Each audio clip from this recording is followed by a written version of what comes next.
उत्तर प्रदेश विधानसभा चुनाव के नतीजों के बाद अब यह स्पष्ट हो गया है कि पश्चिमी यूपी से राष्ट्रीय लोकदल की सियासी जमीन खिसकने लगी है।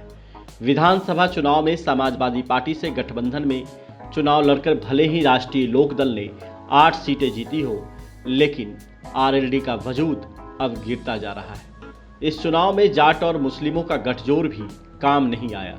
आने वाले वक्त में आरएलडी को ओबीसी सहित अन्य बिरादरी का भी साथ चाहिए, जो आसान नहीं लग रहा है। दिल्ली और हरियाणा की सीमा से सटे बागपत को जाटलैंड की राजधानी कहा जाता है।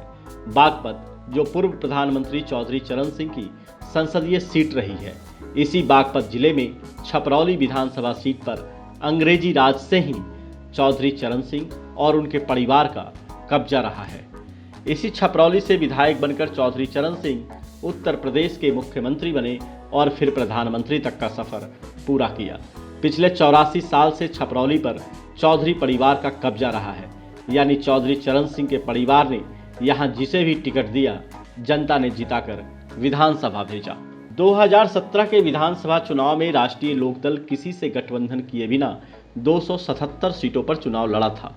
2017 में आरएलडी को सिर्फ 1 सीट पर जीत मिली थी। 2022 में जयंत चौधरी ने समाजवादी पार्टी के साथ गठबंधन करके 33 सीटों पर अपने प्रत्याशी उतारे, लेकिन जीत कर सिर्फ आए 8। 2017 की मोदी लहर में आरएलडी सिर्फ 1 ही सीट जीत सकी थी, वह थी बागपत की छपरौली विधानसभा सीट। यहां आरएलडी से सहेंद्र सिंह रमाला विधायक बने, लेकिन 1 माह बाद ही वह बीजेपी में शामिल हो गए। इस विधानसभा चुनाव में राष्ट्रीय लोकदल को 8 सीटें जरूर मिली है, लेकिन पश्चिमी यूपी में किसान आंदोलन के बाद बदले समीकरणों से यह वजूद के बराबर नहीं है। समाजवादी पार्टी से गठबंधन कर मुस्लिम वोटों के सहारे आरएलडी ने यह 8 सीटें जीती है। इस चुनाव में अगर पहले चरण की 58 सीटों की बात करें तो इसमें बीजेपी ने 46 सीटों पर जीत दर्ज की है। वहीं समाजवादी पार्टी और आरएलडी गठबंधन को सिर्फ 12 सीटें ही मिली। दूसरे चरण में 55 सीटें थी। इसमें समाजवादी पार्टी और राष्ट्रीय लोकदल गठबंधन ने 28, जबकि भाजपा गठबंधन ने 27 सीटों पर जीत दर्ज की। दूसरे चरण के ज्यादातर जिले मुस्लिम बाहुल्य थे।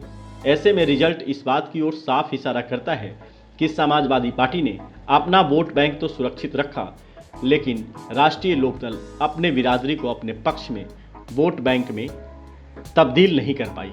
मालूम हो कि पूर्व केंद्रीय मंत्री चौधरी अजीत सिंह की मई 2021 में कोरोना से मृत्यु हो गई थी।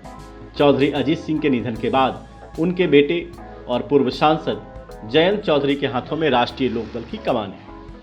अपने भाषणों को लेकर योगी और भाजपा पर निशाना साधने वाले जयंत चौधरी खुद चुनाव नहीं लड़े। जयंत चौधरी की पत्नी चारू चौधरी ने भी चुनाव नहीं लड़ा। 2024 में लोकसभा चुनाव होने हैं। ऐसे में राष्ट्रीय लोकदल के मुखिया जयंत चौधरी के आगे की राह भी आसान नहीं दिख रही है।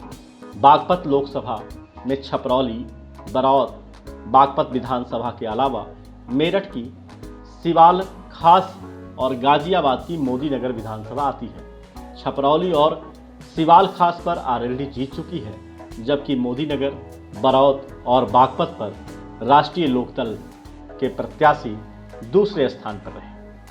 किसान आंदोलन के समय ही आरएलडी मुखिया जयंत चौधरी वेस्ट यूपी में सियासी माहौल को भुनाने में लग गए थे। उन्हें उम्मीद थी कि जाट वोट बीजेपी से जहां छिटक जाएंगे, वहीं समाजवादी पार्टी गठबंधन में मुस्लिमों का पूरा साथ मिलेगा, लेकिन वैसा कुछ हुआ नहीं। जाट वोटों का बिखराव हो जाने के कारण उन्हें सिर्फ 8 पर ही जीत मिल सकी, जबकि वेस्ट यूपी की 75 सीटों पर जाट वोटों का प्रभाव है। Bureau report, live India news, Lucknow.